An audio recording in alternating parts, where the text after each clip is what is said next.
Well, hello there, hello there, hello there. It's your girl, Shawn LeRae with Boss Talk, and welcome back.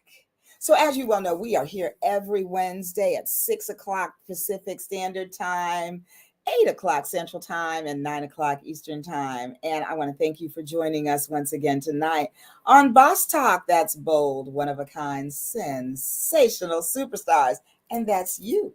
So, I am very excited to introduce my guest for tonight. Now, we all know, at least if you were tuned in last week, and if you didn't know, now you know, that May is Mental Health Awareness Month. And so, as a clinician, a mental health therapist, and a trauma recovery specialist, I am very aligned with all things healing. And so, my guest tonight is someone who has survived a great deal of trauma, yet she thrives. And so, let me tell you a little bit about her. Her name is, and I hope I get it right, it's Consolee Nishimwe. Yes, Consolee Nishimwe. Oh, I got it. I think that's it. She is an author, a motivational speaker, and a survivor of the 1974 genocide against the Tutsi in Rwanda.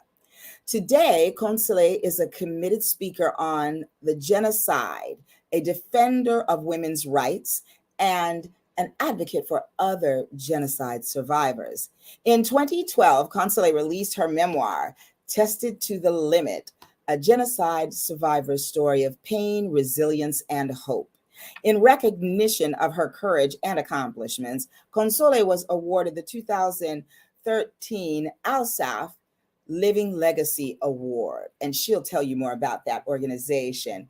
Also, another organization she was received an award for was the What Better Looks Like Award.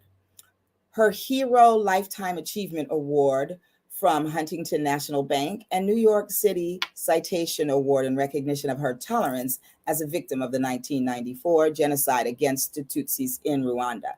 She was hailed by the Together for Girls organization in Safe magazine, issue number 1, as one of 50 global heroes who helped stop sexual violence against children. Consolee has been featured on Fox 5 TV New York, The Huffington Post, Al Jazeera's America, Voice of America, UN Africa Renewal Magazine, The Atlantic, Time Magazine, Women's Media Center, the Salt Lake Tribune, Observer, New York Amsterdam News, the Ijihe News, several radio programs, several podcasts, and university newspapers and other media outlets worldwide. Consolee has appeared as a panelist speaker at the United Nations, educational institutions, faith-based communities, conferences, and more. She has also addressed the UN General Assembly, and currently Consolee lives in New York City. So, without another word from me, please welcome Miss Consolee. Hello, love. Hello, my dear. Thank you so much for having me. And your kind introduction really means a lot. It means a lot. Absolutely. That Well, was so listen, kind of thank you for joining me tonight. I'm so you. excited. So, I actually have not met Consolee in person. We have a cyber friendship. I actually happened to catch Consolee on Instagram Live on Dr. Tama Bryant's Davis. Is that right? I think that's right. Yes. On her podcast or her live, and all respect to her, because I absolutely love her and love the work that she does and what she represents in the mental health field. But I was just so taken with Consolee and her just beautiful display of resilience in the face of such trauma. And so I was excited to reach out to her, and she kindly responded and is such a light and such a joy. So thank you for being my guest tonight on Boss Talk. Thank you very much. I'm honored. And hi, everybody. I'm honored Hello. to be So part of the family here. So Yes, it's a family. We have yeah. Kiera. Hi, Kiera. Thank you for joining. Hi. Hi, Kira. Hi. So listen, first of all, all the things that you have done as a result of the work that you are doing. Mhm. So tell us a little bit about your background. I know that were you born in Rwanda? Yes, I was born in Rwanda. Maybe I will probably that was a little era a little bit 1994 genocide, not 74. Oh, did I say 74? I will look too old, but that's okay. That's Okay, right. I looked right at it and saw the 9 and said 7. Okay, 1994 genocide. Well, you must, okay, we got to get that right.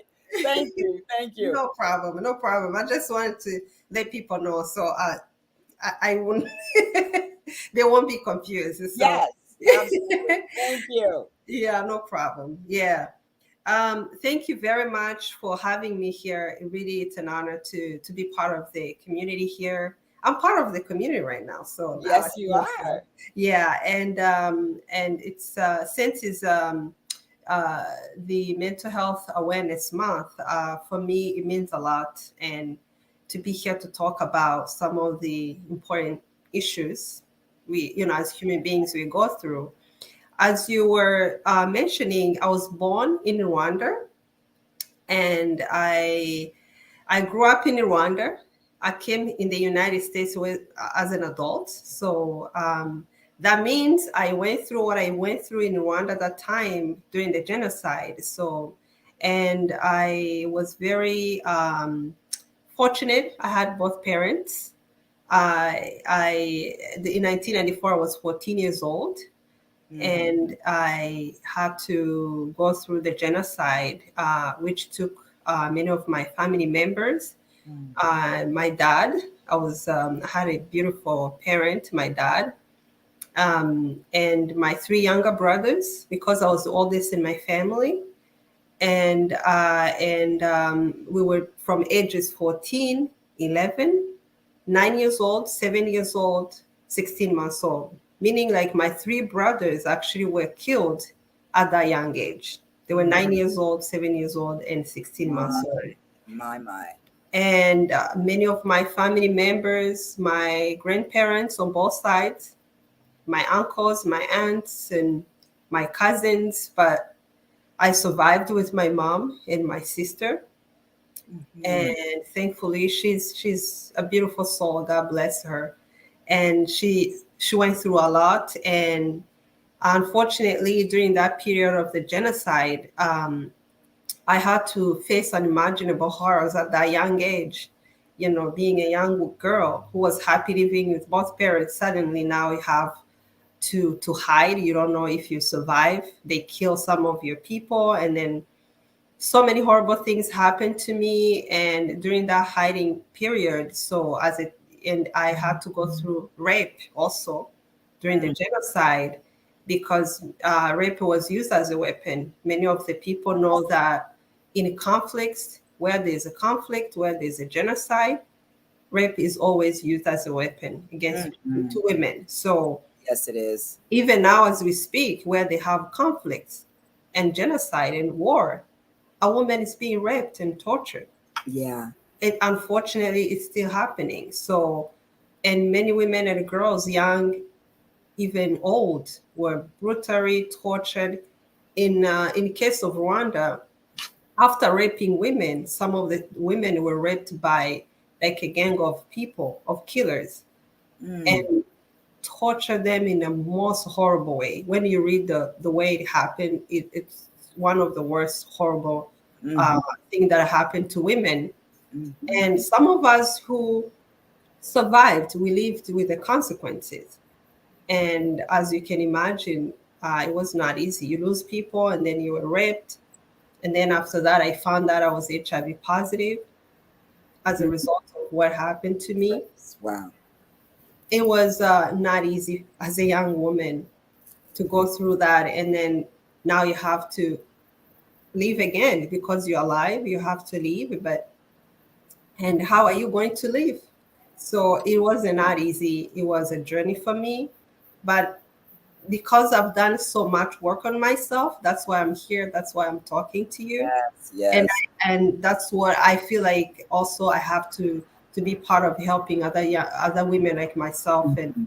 to come out of that pain, because so many of them still struggle with the trauma and mental health issues, Yes. um, and even the kids who are born out of rape, they live with the trauma. Also, Oh that's my gosh, yes. also a lot of pain. Imagine as a parent, you have been, tortured and raped, and then this kid is reminding you what happened to you, Yes. how to raise this kid. Yes. I felt like I needed, being a woman who was very fortunate to come in the United States and get therapy and be able to meet people, incredible people like you, who have helped me to start my journey of healing, and be able to write about my story. I felt like I needed to also be part of helping being my community, and also everyone around us who go through any Mhm. traumatic experience. How can you help each other to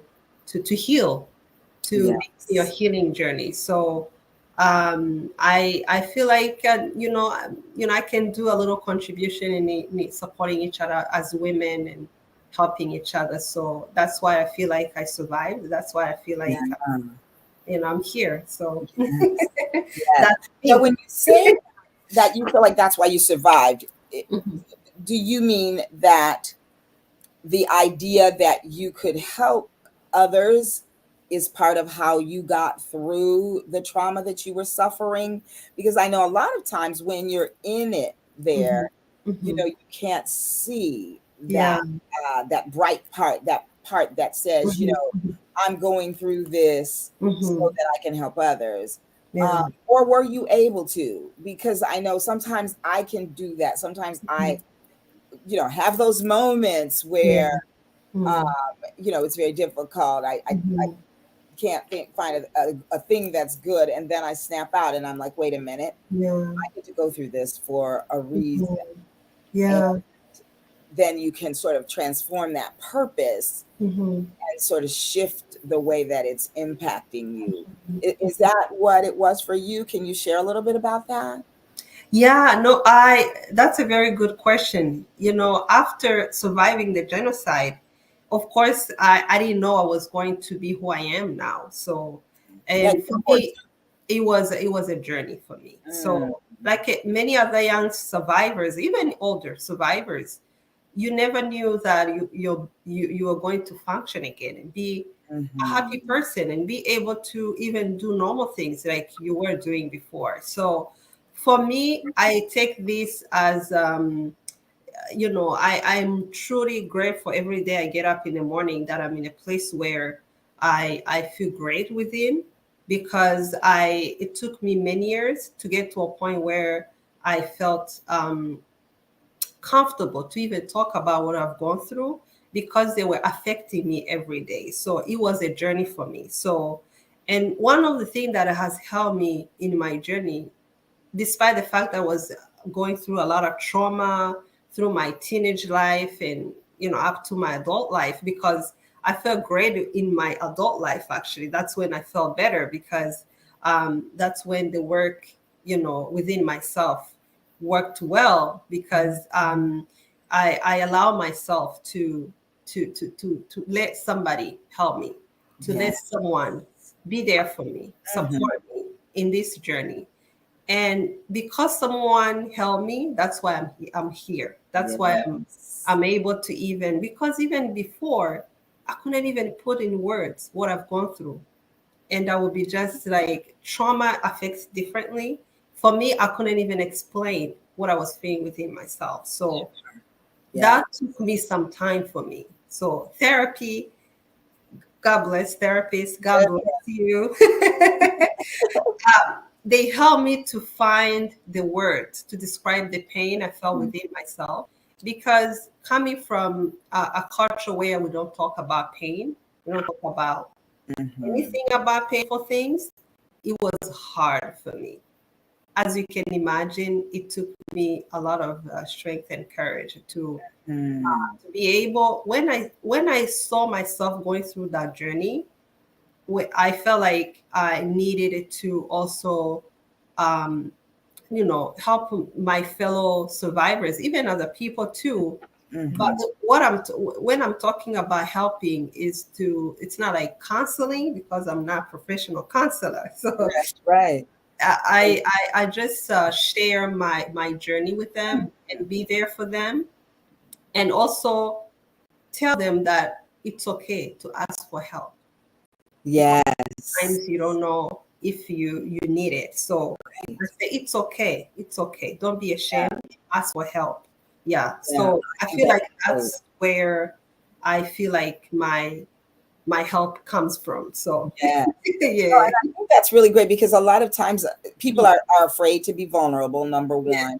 People Mhm. are afraid of judgment, which, is something that they feel they'll get if they actually share what happened to them. Because sometimes Mhm. it's easy to internalize, right? All that pain, even though Mhm. it had nothing to do with Right. anything you did or any way Mhm. you were being, but Yes. someone violated you in such a way that Mhm. but I mean, so many things come up. I can think of emotions like fear, Mhm. distrust, Yes. anger, hurt, pain, like Yeah. all of those things sort of make you want to retreat. Mhm. And that makes sense. But Yeah. it's amazing that, the kind of Mhm. woman that you are and the kind of child that you were back then, Mhm. that you had some way to build on the trauma to become whole again, to become better, Mhm. to take the journey, you Mhm. know. Mhm. Thank Um, you for saying that. Yeah. yes, absolutely. It's so, what always comes to mind for me is then there are those that were lost by physical force, by Mhm. murder during Yeah. this genocide. Mhm. But there's so many other people who were lost who survived, right? Mhm. Lost mentally, lost emotionally, Yes. lost empty. Mhm. And so it's a journey, like you said, to get Mhm. back to a Yeah. place of wholeness and Yeah. wellness. And Mhm. so I am always amazed when I meet someone who has survived this particular genocide. I knew a woman in New York who was a survivor of the genocide. Catherine, if you're listening out there, in Oh. New York. And Mhm. when I was teaching, I taught at Pacific Oaks College for a time. I taught culture, attachment, and trauma. And I Mhm. have a friend who actually went on a program Mhm. to Rwanda. Yeah. And it was something, Project Hope, something like that. And they went over, and what I loved is that it was a group of white people. It was a white woman who organized the Mhm. curriculum and all of that. And they went over to Wow. Rwanda to help. But Mhm. when they got there, some of the leaders over there were like, this is not going to help us. This is not what it Mhm. needs to be to work for us. Mhm. And, often that happens. You get missionaries who have these great hearts and they mean well, but they come Yeah. over and the things that they are doing don't fit in with Mhm. culture and they don't know. Yeah. But I Yeah. appreciate that, Mhm. first of all, he was able to say that.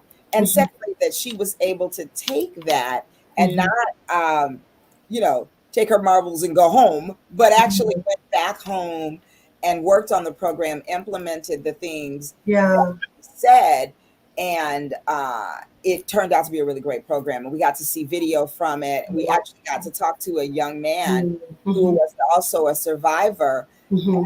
was a student, and Mhm. who my friend met when she was there. And so Oh, my class wonderful. got to Mm. communicate with him on Skype.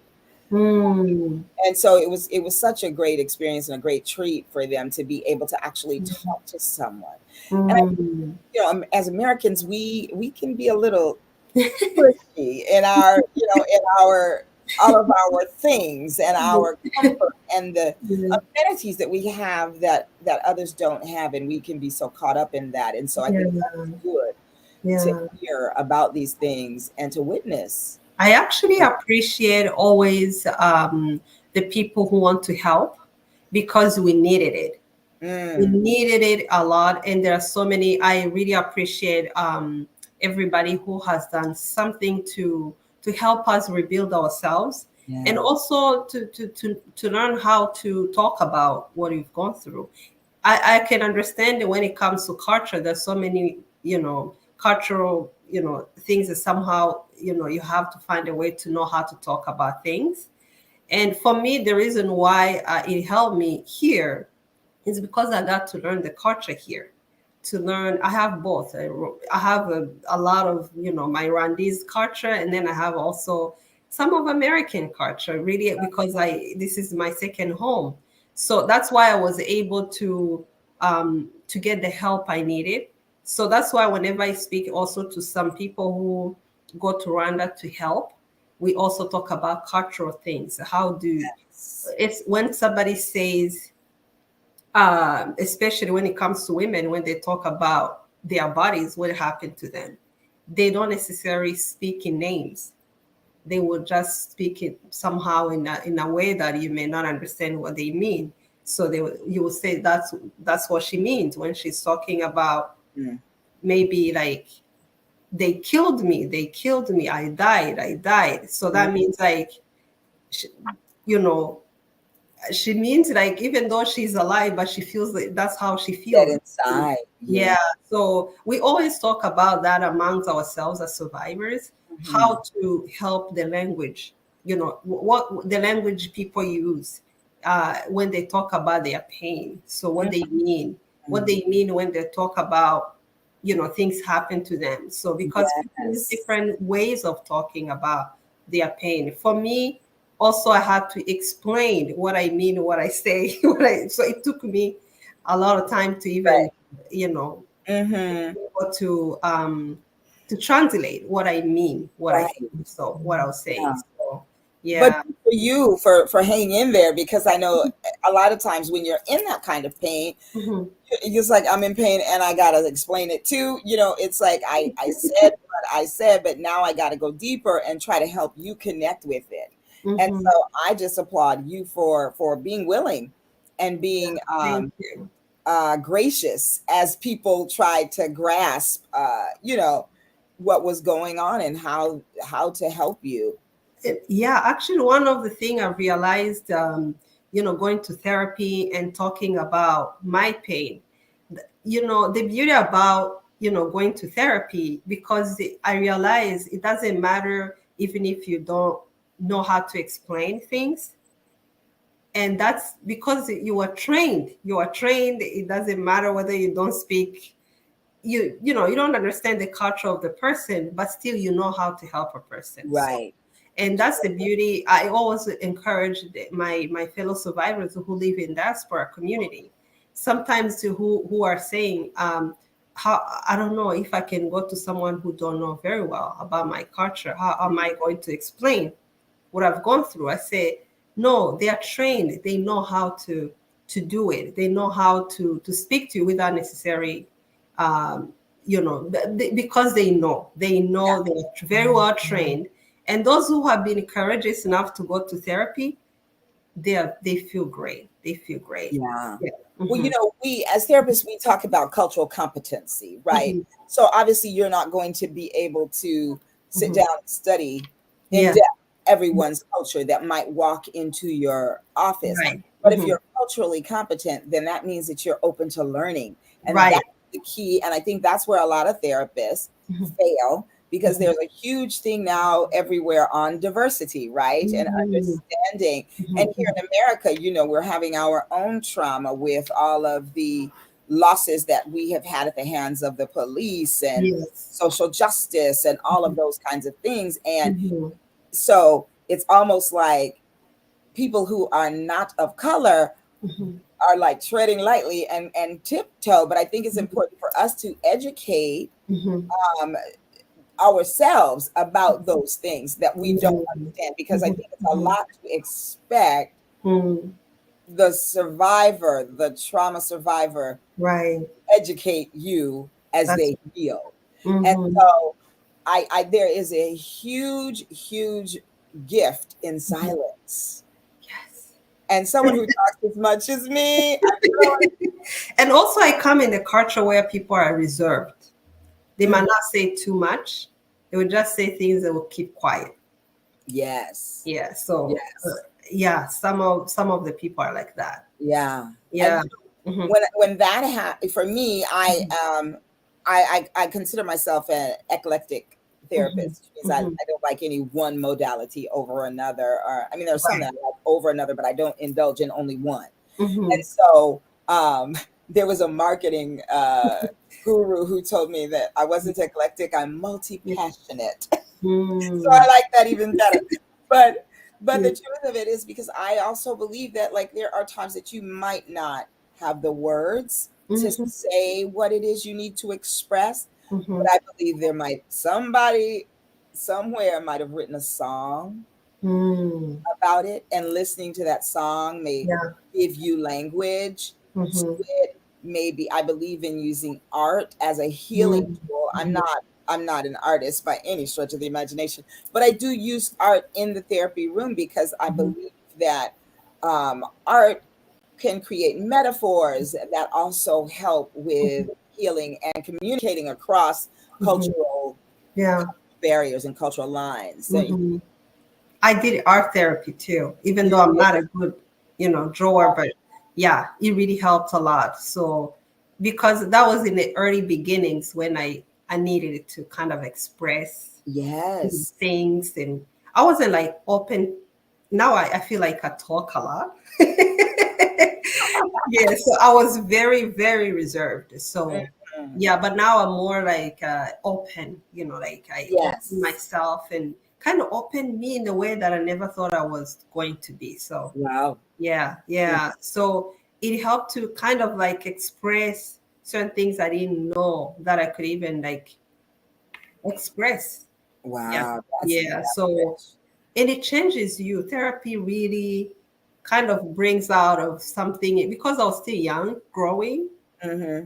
and trauma happened to me when I was still growing. 14 years old, you are young, you're trying, these things that you're kind of like growing, you're still young in you. And Mm-hmm. then everything stopped, like I didn't like become like a regular teenager where I needed to think like how a teenager thinks. It was more about the pain.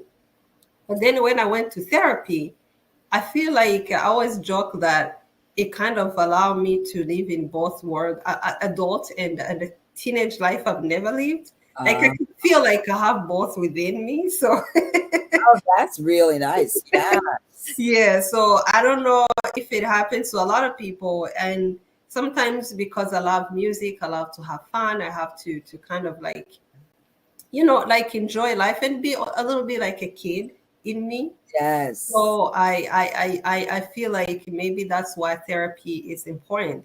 It helps you it unlocks maybe like some of the areas that were completely blocked, and then you Yes. kind of leave, you're Mm, able to kind of heal that part of your life that was traumatized. So yes. and reconcile with the young self of your younger self. So Uh-huh. I reconcile with my younger self. We are now cool. Yeah. Well, I love that you said that because know, when something like that happens to you, like you said, your childhood is sort of snatched away, Hmm. you know, and certainly you were in the genocide, and there were so many other traumas Yeah. going on around you while you Hmm. were experiencing your own. And Hmm. I imagine that well, I'm not even going to say, I'm going to ask, hello, I'm going to Yeah. ask, Yeah. how did you feel in the midst of having your own trauma and then Hmm. knowing that all around you Hmm. other people were experiencing hurt and pain and you know these all the things that you experienced as well? How was that, being in the middle of that and having all this other trauma surrounding you? You mean like being in the midst of the genocide, or Yes. and then Uh-huh. after and then aftermath also? Yes. Yeah. Yes. Um, when in the midst of the genocide, it was more about survival. Like you didn't think like you're going to survive. So Wow. one morning someone is killed, people bodies are all over the place. You have to, it was in your mind just to seek somewhere to hide. was more about survival. Who is going to hide me? Where am I going to be? Maybe tomorrow they are going to kill me. I don't know. You were hungry the whole time. You were not allowed to walk on the street. You know, every time I walk on the road or on the street, I always be grateful because there were times I was not allowed to walk even on the street and sit on, somewhere, just go a place where nobody's following you behind to simply to kill you because of who you are, not because it's something you've done. So it was more about like survival in the midst of the genocide. Right. Then when you survive, your brain is like, I'm alive. Like, how am I going to live? How life is going to be? Again, life is going to be normal again, but the things you cherish, people you loved, and your homes, because they destroyed our homes, and you have to start all over again. And then you live with the trauma as a kid who, like, I loved my dad. My dad was the most amazing human beings I had. It was a huge, I lost incredible people in my life, but my dad was a huge loss for me. I'm sure, you as a therapist, sometimes, I don't know why sometimes there are some people who, I guess, when you lose them, you feel like it's a huge loss, maybe compared to other people. Absolutely. So Absolutely. for me, my dad was a huge loss because he was not only a dad, he was someone who cared about people, who had a huge heart. And I couldn't believe I was going to live a life without him. And to see my mom's sadness, to see my sister's sadness, everybody around me, my fellow survivors. And you have to live in a country where everybody lost someone, like especially Tutsis. And then now you live around people who lost their entire families. And now life is going to be different now. So if you were supposed to, most of the time as a kids, when it's vacation, you go to your grandparents. Now they are ruined and they were killed. So if you, normal things normally we know, like holidays, so how life is going to be, how, we have to learn how to be normal in a abnormal way, like Yes. Yes. even though everything was abnormal, like you learn how to be normal, everything was abnormal. And that's why in Rwanda, when you visit, that's why I encourage you and everybody, all of you, welcome, to come in Rwanda to learn how it's, when you in Rwanda, we live next door to the people who have done horrible things, which is, I've never, I guess, probably I didn't hear it in other places. And because there were many, the people who have murdered our families were neighbors. Yeah, I've heard this. Yeah. And it's hard to live in a society where someone who did, you knew them very, if they were strangers, maybe coming from other country, probably it will be different. But these were the people you knew. That's why the government we have, they had to remind us that, we have to find a way to live in peace and love each other, and maybe not revenge. Revenge is not going to heal us. So, and it's a lot of work to do to tell people, like, to behave, But for me, I grew up in a society where now many of my friends lost the entire families. Wow. And now we had to, and some of them became part of my family. My mom became one of among the few survivors at her generation who survived, because many of the parents were killed, mainly men. And the women who survived, widows, we have a lot of widows. Some of them lost their kids. All their kids and husbands were killed. So, and imagine to live in a society like that. You wonder how things were going to be normal again. But yes, thankfully, at least we were able to know to find a way to even to forgive, because forgiveness is the best thing you can do for your own well-being. And Yes, it is. yeah, so and in order for us to be normal, we had to really look that what happened was bad, it shouldn't happen again. So, and to see my mother going to teach some of the kids of the people who have harmed and did horrible things to our families, and she told me that I need to love, to show love. These kids Right, are not the ones who committed right, crimes. They right. should be loved. They should be loved like how they were the same age as my brothers. Some of them who were studying in the same classes with my brothers. So now my mom had to teach those kids who were same age as her own children who were killed. Wow. She had to show them love.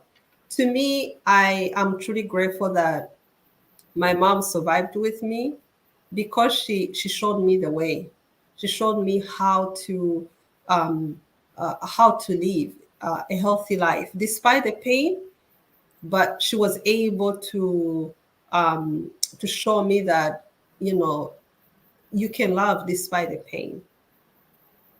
And for me, that's why I'm truly, truly grateful to have her. It's important when you have a woman like that in your life, in your family, like parents and or mothers figures and everybody. God bless them, because for me, I am who I am because of her. I don't know who I would have turned if she didn't Right. survive with me. Also, that I recognize, I acknowledge that within me. So Yes. maybe I don't know who I will have become also. So, and thankfully, she kept insisting to me and my sister and my other cousin, who was raised together with me, Mm. that we, despite our pain, we should love. And I saw my mother when we rebuilt the new home, receiving some of the people, the families who Mm. have done, you know, bad things to our family. But Wow. for her, instead of like pushing them away, she showed love. And That's amazing. I I am truly great. And she's not the only person. Yeah. Women in Rwanda actually have to rebuild the country. Because of them, that's why the country is what it is. So Wow. yeah. That is amazing. Yeah.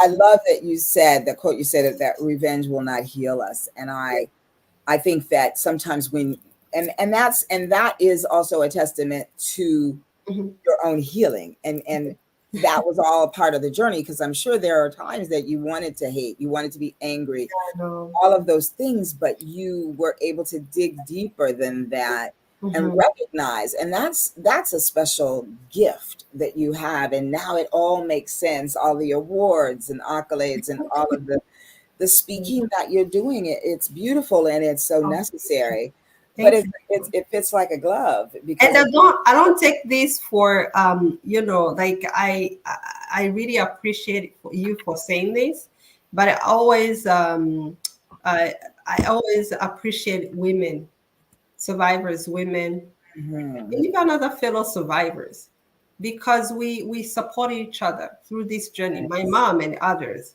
Mhm. And I was I feel like I'm encouraged by their resilience and despite their pain, some of them never left their beds right after the genocide, still in bed because of how they were tortured. The trauma affected them. But for me to see those people, you visit a woman who was raped in the genocide, who never, because how they tortured her and her body completely, changed, everything changed, and she can't function anymore. But Mhm. when you visit her in her bed, she smiles at you. She tells you something kind, a kind word and a positive thing, despite the physical pain. But she has a smile on her face, and Wow. she that really gives me the strength, because I'm one of the fortunate ones, because even though I live with HIV, but I'm healthy. I'm able. I don't have the cut of a machete. Some of them have lost their arms, Oh, At least that I have all my limbs. Some of yeah. them don't even have like they have like bullets in, still in their bodies. Mm, So, and for me, I don't take this for granted. I'm always grateful. I feel like I I should live a life that really honors that honors them, because they wouldn't be happy if they see me living a life. I'm able to go out there. I'm able to function. yes. I'm not living the way a healthy life. I strive every single day to say, no matter how painful I feel, but I have to also open my heart to knowing that healing, you know, is possible. You can heal. You can Yes. feel better. You can be happy. You can, Mm. enjoy life. It's possible, and that's the best revenge, actually. Yes. Yes. Absolutely. Yes. My sorority sister Terry Mann says, powerful story Oh, of survival. well, Absolutely. hi, Terry. Yes. Yeah, You thank are you. such a beautiful light, and Thank you. I'm just so honored to have you here, and I'm enamored with the way that you can express the kinds of pain and trauma that you have experienced, survived, and you are thriving. Oh, And thank you. that is such a beautiful it's actually a beautiful legacy, and it also represents those who went before you, who Thank did not make it through. It's like you were gifted with your life and you take it seriously. You you. recognize that, like you said, you don't take it for granted, and your life is your life proves that. It's such Mhm. a beautiful thing to watch and to Yeah. see. And I know now, as I continue to talk to And, you, and I I want to add one more thing. yes, I have gained family here in America, in the US, and I'm truly, truly grateful that I found a home where mm. I don't feel empty. I feel whole. Oh, that's beautiful. Yes. Well, now let me ask you, how old were you, Consolee, when you came to New York, to the States? 20, I was turning 24. You were turning 24. So Yes. for 10 years following the genocide, you were Yeah. still in Rwanda. I was still in Rwanda. I stayed there the whole time. But I am truly grateful that I, I feel like it's a blessing for me to have been able to come here, because that's why even my healing, you know, started very well. So my healing journey really began here. So, Yes. and I am truly grateful for every sister, brother, and mother figure, father figure, Yes. my best friends, every person that I've met really have helped me in this healing journey. And which I feel like a lot of people in Rwanda didn't get a chance to get. That's why this beautiful home here is really a blessing to me. So it Hmm. healed me. So Yeah. during that time after the genocide, because now tell me, Yeah. so there were 10 years that you were there. Was that like a rebuilding kind of the Yeah. country, of the land, of the people? Mhm. And tell us a little bit about what that was like. And let's see what Terry says. Terry says, what a blessing to also have a mother with such resilience. Oh, thank Yes, you. learning from strong Yeah, women. Yes. yeah, that's a very good question. Thank you so much, Terry. Thank you. God bless you. um, yeah, as you can imagine, the country was completely destroyed.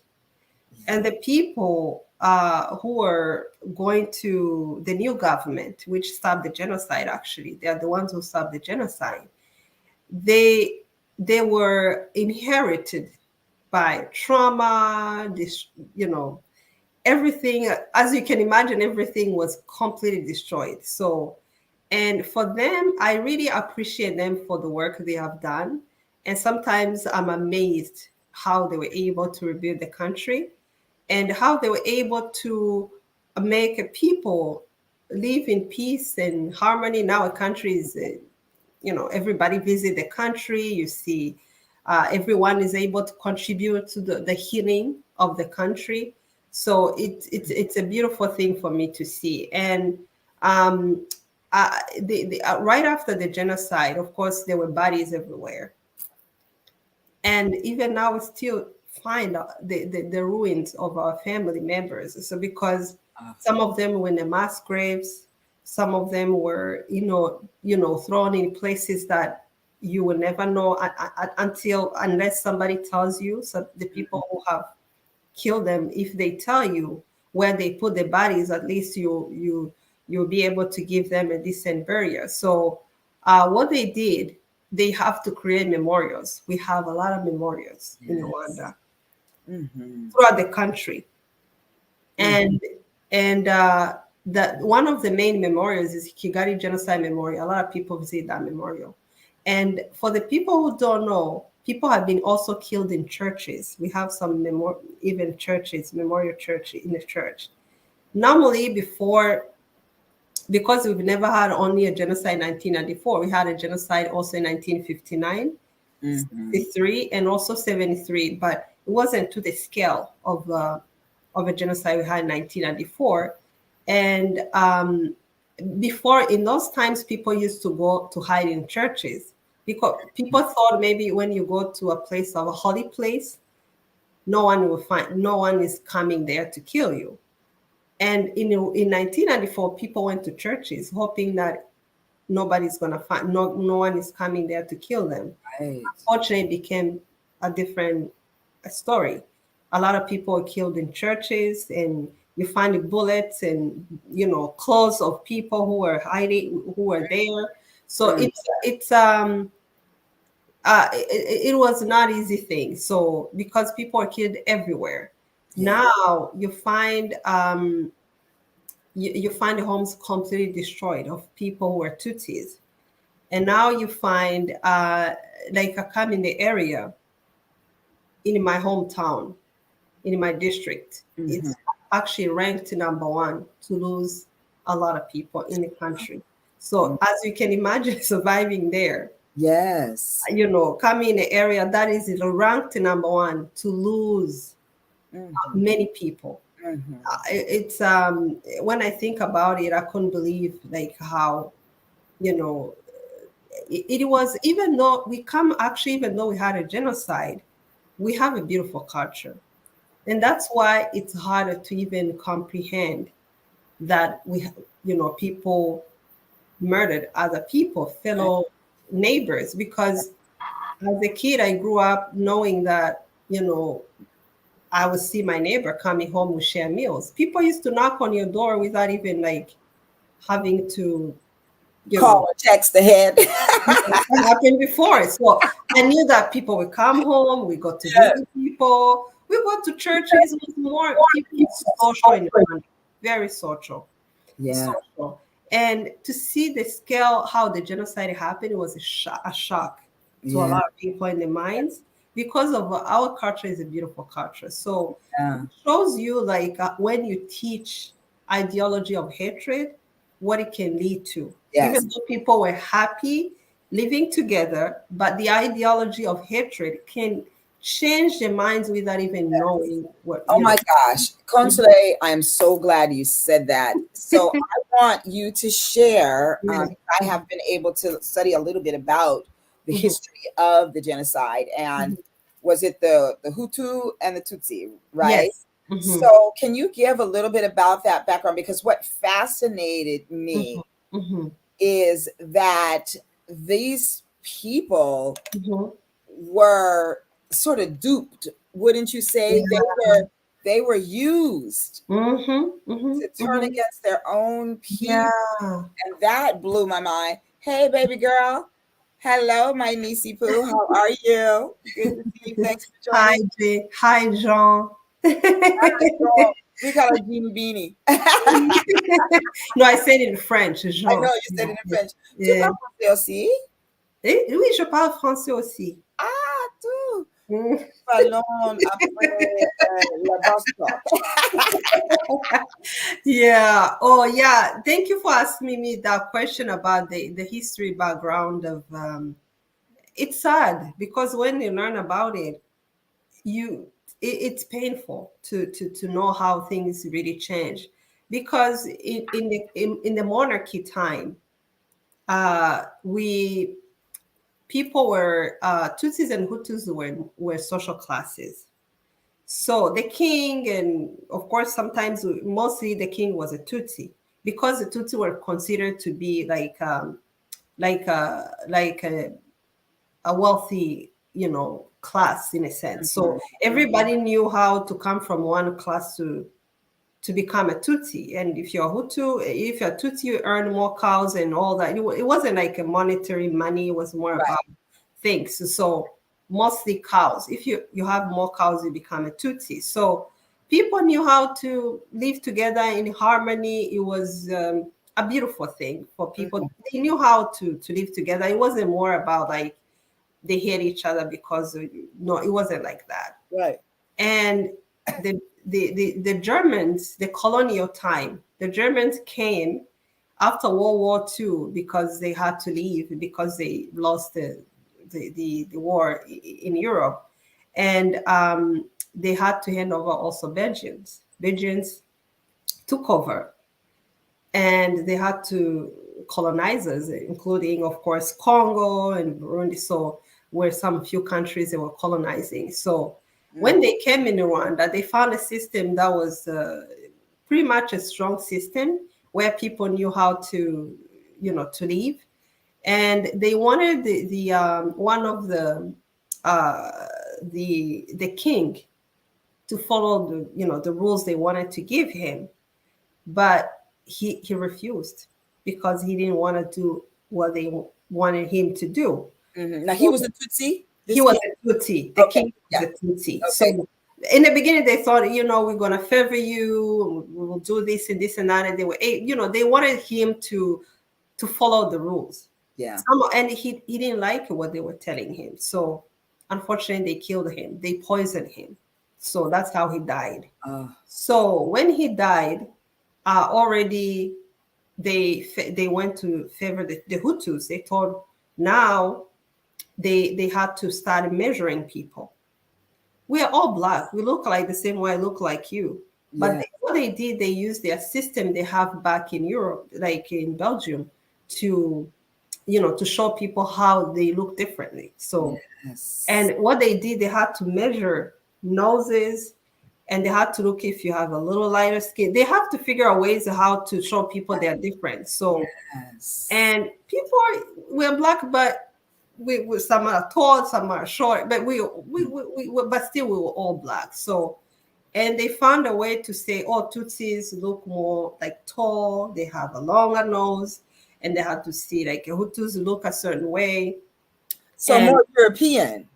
more European. I Mm-hmm. look how I look. So I don't look really like what they were saying, like how a Tutsi is supposed to look. So, and what they did after they differentiate people, they issued the ID card. And ID card, they will say if they place you in a Tutsi, you're a Tutsi now. So your whole family is going to be a Tutsi. Yeah, if Even you're if you weren't previously. yeah, yeah. So then so everybody were given those ID cards. So if your family has received the Tutsi ID card, then you're going to be a Tutsi. That's how my family all became Tutsis. So, and then if I was going to turn 16, I was going to be given that ID card. That I was, showing that I was a Tutsi. But this is it was, and then when they left, because of how they divided these people, when they left, because the Hutus were in power, they started believing, the hatred grew. They started, creating all these differentiations. So uh, how different they are. So the Hutus were in power at that time. They started saying now, Tutsis, you come elsewhere. So you have to go back to where you came from. So they're creating a different narrative that we are not part of the country. So, and then during, in the Tutsis were in exile at the time, wanted it to come back because in 1959, of course, there were Tutsis who left the country because they were killed right after the king was killed and all that. They issued ID cards. So, and many Tutsis left the country. Those who remained, of course, they had to go through the persecution. You couldn't go to school. There are some schools you are not allowed to go to.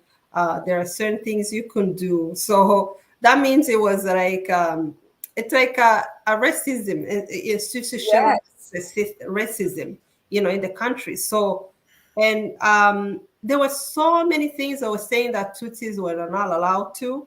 So even a Tutsi went to school, like some of the schools, like my parents were, went to school for teaching, but they couldn't go to university. They were not allowed to. So Wow. even though, yeah. So, and even the kids, like myself, my parents, the way they were doing, they were trying their best to maybe to befriending, with some people who could allow us to go to the good school if that would happen.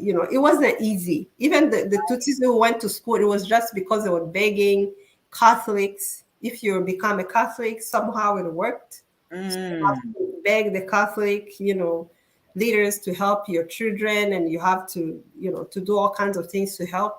So, and in that society was not easy if you lived in the country.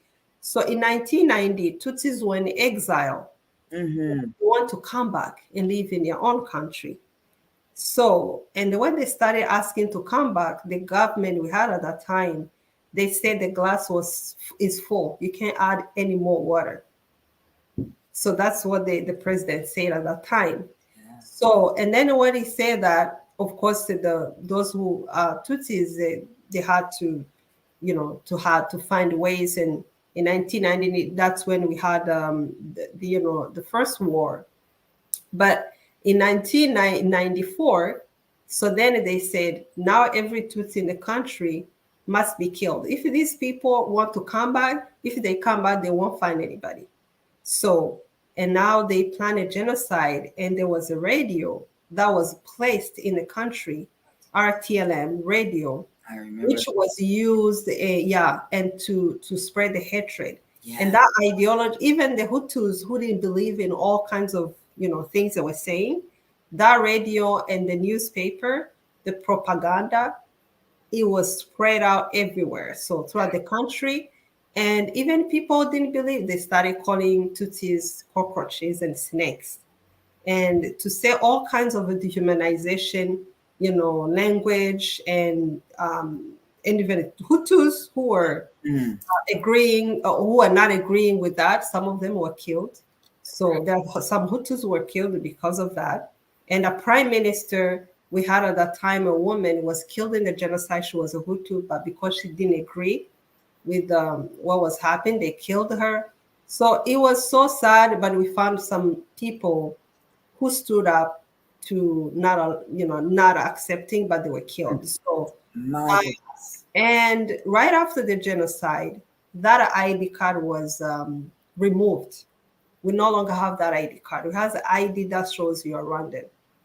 And they had to start teaching young people, as you can imagine, after the genocide, teaching a country, people who have heard all the ideology and all that, to remove those kind of things in the minds of people. It takes a lot of strength, it's books, memorials to teach young Yes. people and all these. Yeah. So Wow. the younger generation we have now, because of how they taught them not to, they are being taught about, the history and how to not go back to where we came from. You can see the young people really get it. But That's yeah, older generation, unfortunately, some of them yeah. still Still get. hold Yeah, so which I find everywhere, they do have that, sure. but Well, it thank would be hard, to mm, not. That requires some supernatural power. yeah. You That's know. why we have deniers of the genocide, because they don't want us to tell stories. Yeah, Mm-hmm. so Wow. they don't like people telling the stories because even the memorials, when you go to Rwanda, find memorials, so Yeah. uh, they want to erase the history, but the world knows, Oh, everybody knows. you know, if we ignore the history, then we are bound to repeat it, right? So Exactly. I Mm. think it's wonderful that they're letting these young people know. It's kind of like Yes. here in America, and you live here now, so you know these Yeah. millennials are no joke. They're no joke, and the good thing, Rwanda is open to everybody. Yeah. So everyone goes there to learn. To So learn. and which is good too. So Yes. yeah. Well, let's see what the people are saying out here. Hey, Gigi, thanks for joining, love.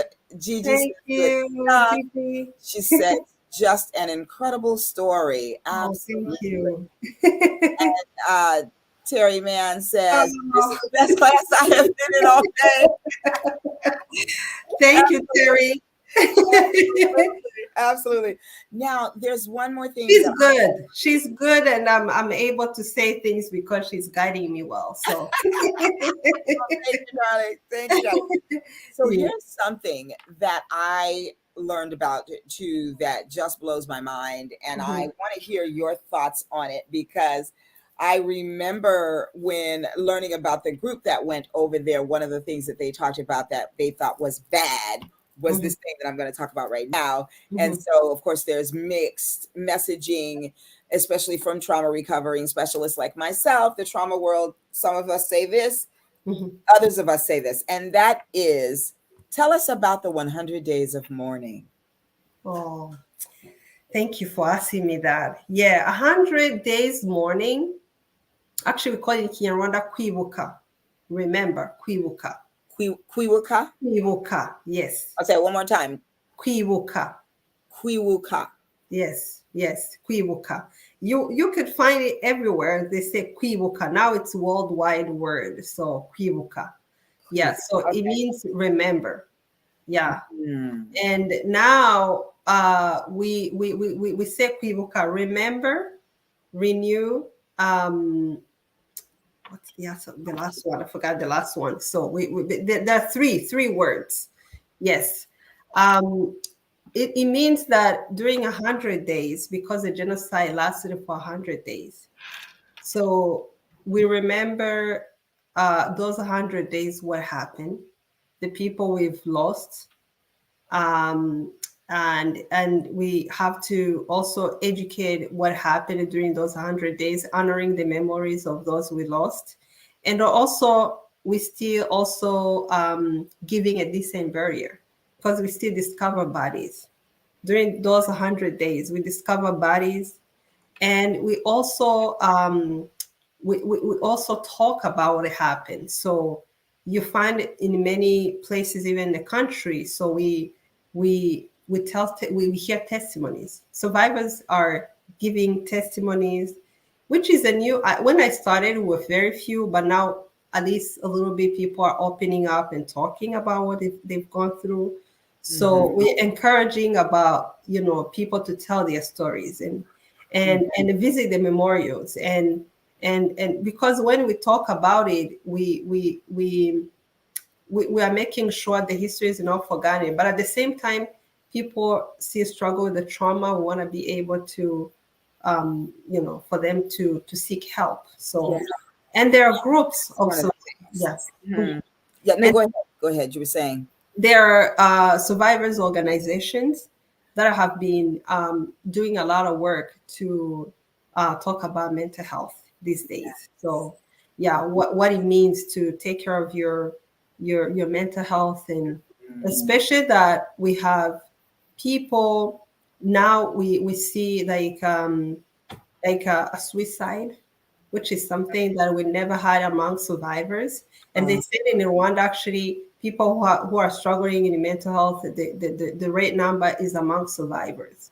The high rate is among okay. survivors. So, and they are doing conversations and theater through art, Yes. through many different forms of writing and all kinds of, things that help. And Mhm. that's why people like you, when you come in the country, you introduce something we're not accustomed to. and some of them do yoga. There's some of them who are bringing yoga to help or meditation, which Yeah. is something we're not accustomed to before. But I've done them here. I do meditation. I love so they help me. So Yes, good. Mindfulness, mindfulness. yes, yes. Right. Well, I think that, in the trauma healing world, there are some schools of thought that say that you are doing 100 days Mhm, of mourning mhm, is a way that you re-traumatize people. But I think that there is that mhm, cultural divide, because in America, certainly that's something that we would say.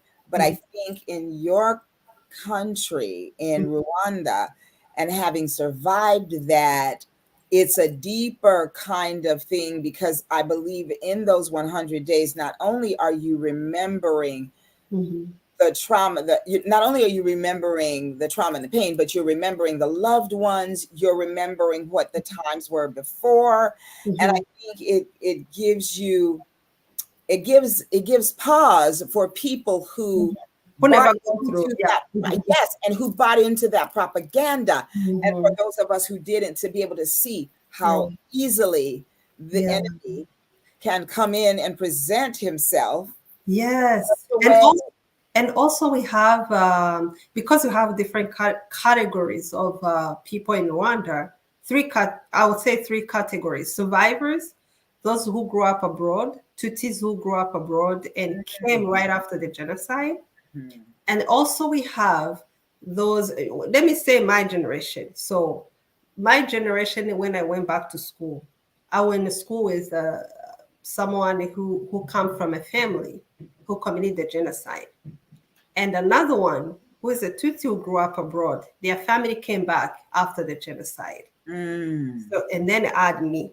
So you take us in a classroom. Imagine if you were our teacher, Yeah, right. and you teach you those three, and you have to make sure everybody, have to function. It wasn't easy, but then Sure. that's why remembrance is important. Everybody's affected, but we realize that everyone is affected.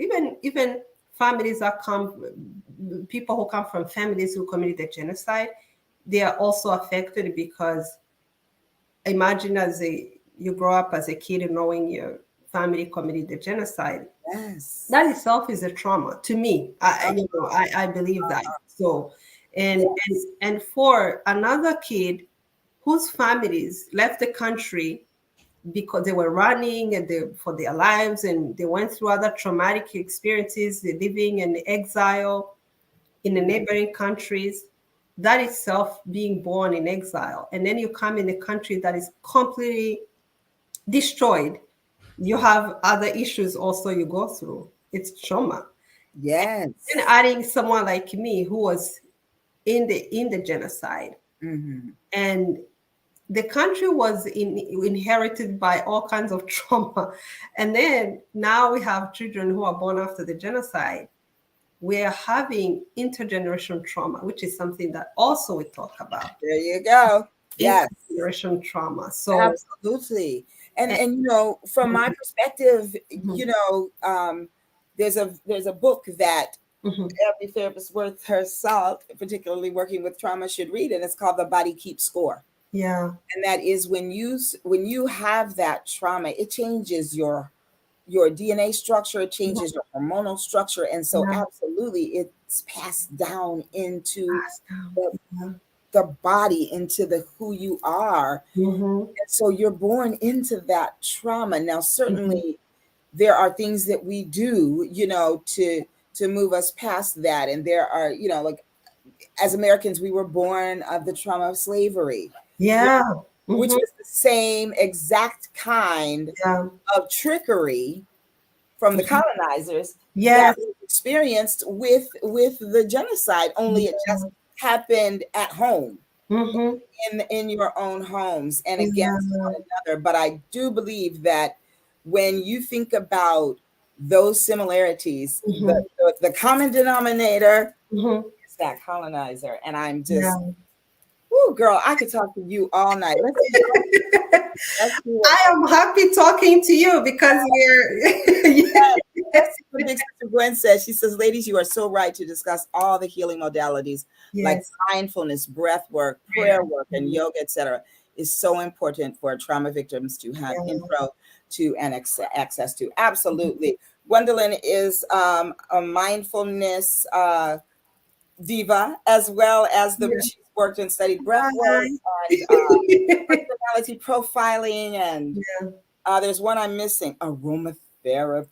Aromatherapy. Yeah, so all of these things, and I'm a mindfulness practitioner as well, and you know, for me, just you know, my life in my world and the traumas that I have experiencing growing up in America, growing up Black, living while Black, LWB, y'all. I have my own trauma. Yes. So to think of what it would be like to live in and survive the magnitude of trauma that you have experienced as a baby in Rwanda, my hat and my heart just connect you so much. My hat goes off to you. My heart is aligned with you. For I'm so one of the things I was, as you were talking about, like how, you know, second generation trauma or third generation, you know, this intergenerational trauma.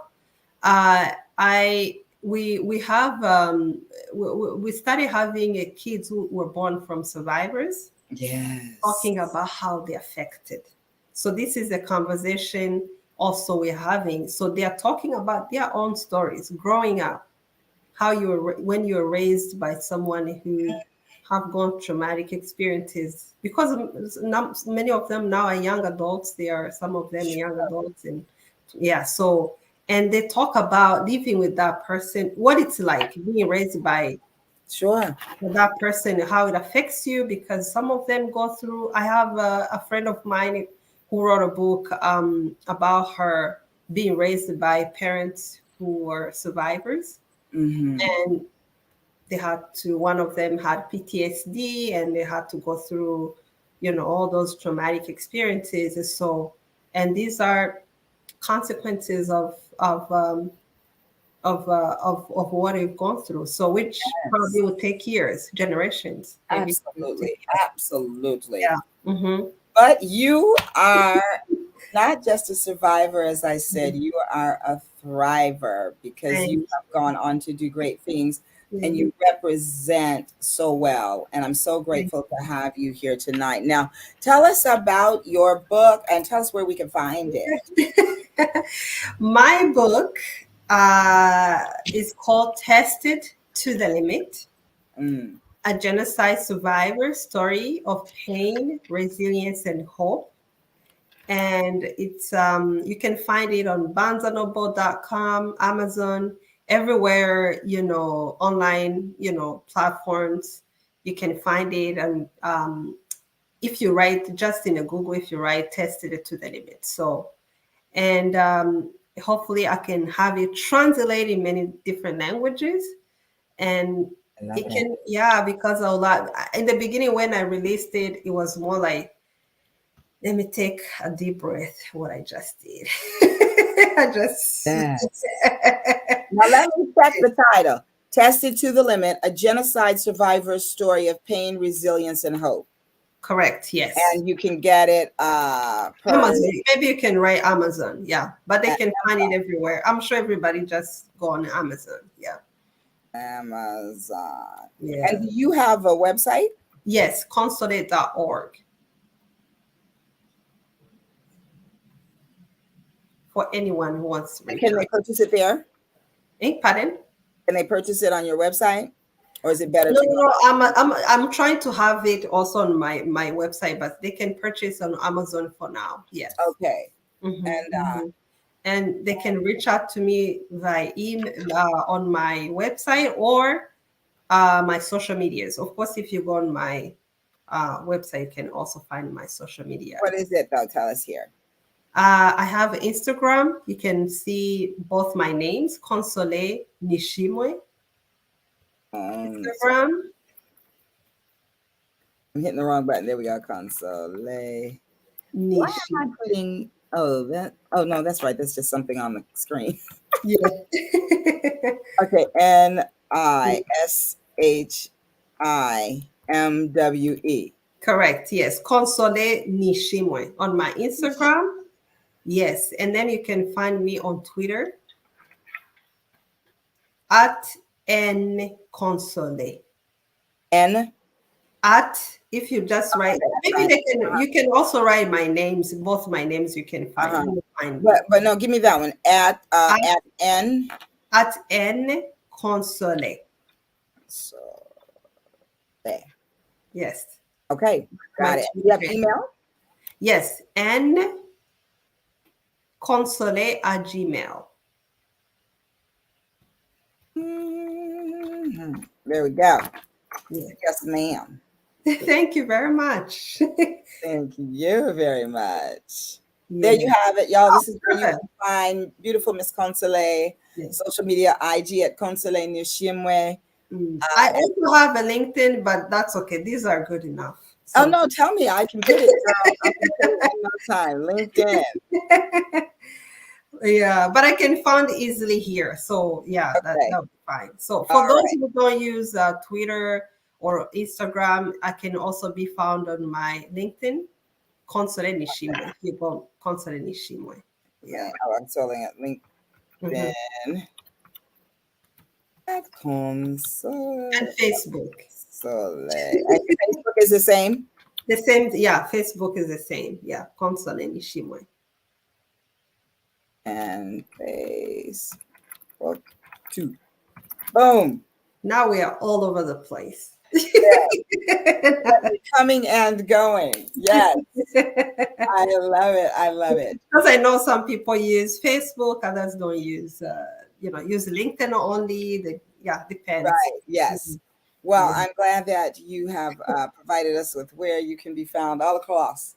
And I am just wanting to once again just thank you so much. I appreciate your candor, your vulnerability, and your truth, and for trusting me with it tonight here on. Thank you. I appreciate you very much for having me. Really, it was a beautiful conversation with you. I really enjoyed having a conversation with you. Thank you so much. And so, Terry says, thank you so much for sharing. Thank you so much, Terry. I appreciate you for being here with us. Really. Yes. Yeah. Thank you for tuning in, sticking, and staying. I appreciate it.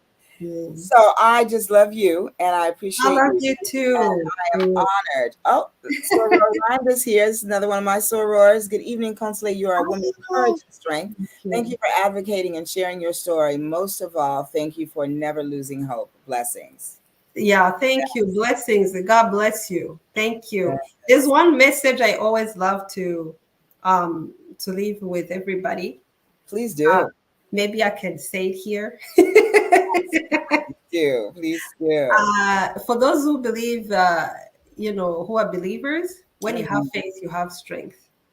Yes. For those who, my mantra also is no matter what horrible circumstances you may face in your life, never lose hope. For losing hope is the beginning of your own self-defeat. That's my mantra. And I want to leave you with that. I'm going to type it in. Life never lose hope. And then for losing hope. For losing hope is the beginning of your own self-defeat. Yes. Yeah. Absolutely. Thank you. And there it is, y'all. There it is. Okay. When you have faith, you have strength. No matter what horrible circumstances you may experience in life, never lose hope, for losing hope is the beginning of your own self-defeat. Thank you very much. Yes.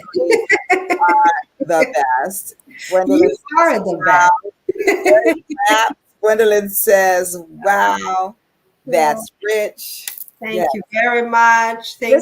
I'm going to put you on the spot right now while Gwen is here, because I hadn't asked you yet, Gwen, but we're going to ask you, we are doing a panel discussion. And for all of you ladies out there, I am the president of the Black Women's Network here in Los Angeles, California, 43 years strong as of March of 2022. Oh, wow. That's amazing. Yes, and Gwendolyn is our, I never get this right, community and public relations chair. And we are having a meeting this month. It's my meeting, so it's going to be on mental health in honor of Mental Health Awareness Month. And I would love if you could join us on Saturday morning. Absolutely, I would. On a panel that I am putting together. Yes, I would love to join. Absolutely. Absolutely. So we'll talk offline, and I'm so excited when they get to see you again on Saturday. I know. Yes. It will be when? Saturday. This Saturday. You mean it this? When it will be the date? The 14th. May 14th. May 14th. I will be in Pittsburgh. I will make sure I leave. I'll be with my nieces and nephews. Okay. I'll run away from them and hide and just go talk. Okay, perfect. We're over in my old neck of the woods. I'm from let's see, Toledo, Ohio, not too far from Pittsburgh. Yeah. Auntie Cash and Bella are almost 4 months. They're 4 months. Twinsies, and they're 4 months, and I have not yet seen them. Shame on Auntie, and I will remedy that. Yeah. So we'll talk. I love being auntie. I love being auntie. So Me too. Me too. I love it. I love it. Oh, thank you. So, congratulations, Jeannie Beanie. I'm so happy for you. Just thrilled. Yeah. I will be joining you. Definitely, I'll be with you. Absolutely. Yeah. Okay. Thank you. So great. Gwendolyn, did you hear that? You heard it here first. So, ladies, if you all are around on Saturday morning PST time, that would be 10:30 to 12:30. Do the math for the rest of your time zones. Yeah. 2 hours or 3 hours. It is free. Look on my social media and you will be able to find the link for Eventbrite. Please register on Eventbrite and the link to the Zoom will come to you directly. We start promptly at 10:30 and it's a lot of fun, a lot of wonderful women networking, women celebrating one another. Our mantra is SISTERS, which stands for Sisters in Service to Enhance Resource Sharing. That's amazing. So definitely want to see you all there. Just look out, and we'll be putting it out there soon. My flyer diva, my virtual assistant and flyer diva, was very sick this week, and so we are late getting things out, but we are telling you now. So put it on your calendar. Saturday morning. This Saturday morning. Saturday, I'm adding on my calendar. Yes, and you will hear from Consolee once again. So never too much. Thank you. Thank you for being with us. Really. Thank you very much. Thank you. And for those of you out there, I thank you so much for everyone here who commented. And for those of you who are lurking in the shadows and didn't say anything, sending love to you, sending love to my beautiful sister-in-law and my niece in Louisiana, Tommy and Angela Renee. Thank you for joining in tonight. I hope you'll come on every week. We will be here every Wednesday, 6:00 p.m. Pacific Standard Time, 8:00 Central Time, 9:00 Eastern Time. And you have been with Sean LeRae on Boss Talk with the beautiful Consolee as my guest.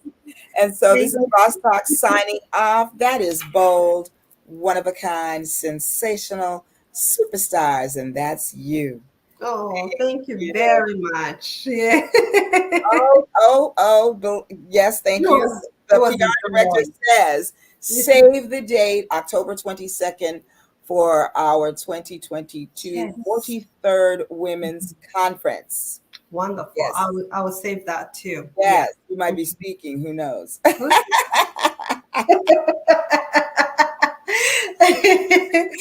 right, y'all. Thank you, and y'all. Shalom, y'all, and shalom. You stay here. I'll say bye to them, and you and I will chat. Yeah. Bye now. Bye.